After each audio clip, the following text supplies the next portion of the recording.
জননী গল্প কে লিখেছেন? মানিক বন্দ্যোপাধ্যায়।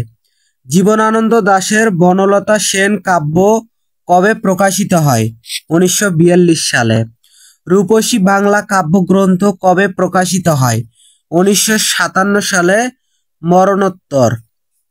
অনেক রাতে তাতে আঁকি, সে তবু যাবে দূরে, এটি কোন অলঙ্কার? অতিশয়োক্তি অলঙ্কার। যেখানে দেখি সেখানেই তুমি, এটি কোন অলঙ্কার? স্থূল অলঙ্কার। কাঠগোলাপ।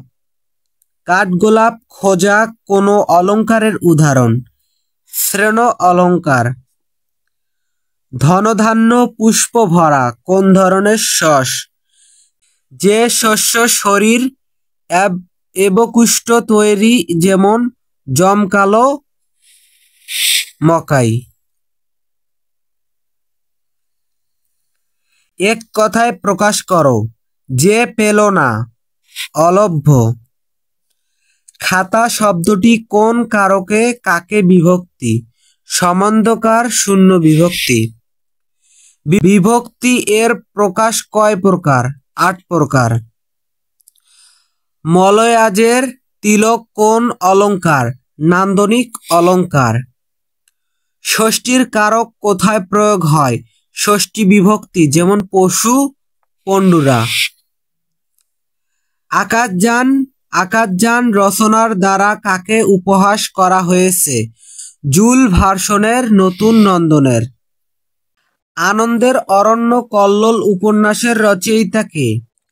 পার্থ সারথী মিত্র বা চেতনার ঠোঁটে ছায়ামায়া। বাংলা সাহিত্যের প্রাচীন মঙ্গল কাব্য কবে? আনন্দমঠ উপন্যাস 1858। মহেশ গল্পের রচয়িতা কে? শৈলেশ্বর ঘোষ। রাগিনী গল্পের রচয়িতা কে? আনন্দমোহন নিবেদিতা। পঞ্চাশোত্তর কাব্য রচয়িতা কে? নজরুল মধুসূদন দত্ত। বঙ্কিমচন্দ্র কোন পত্রিকার সম্পাদক ছিলেন?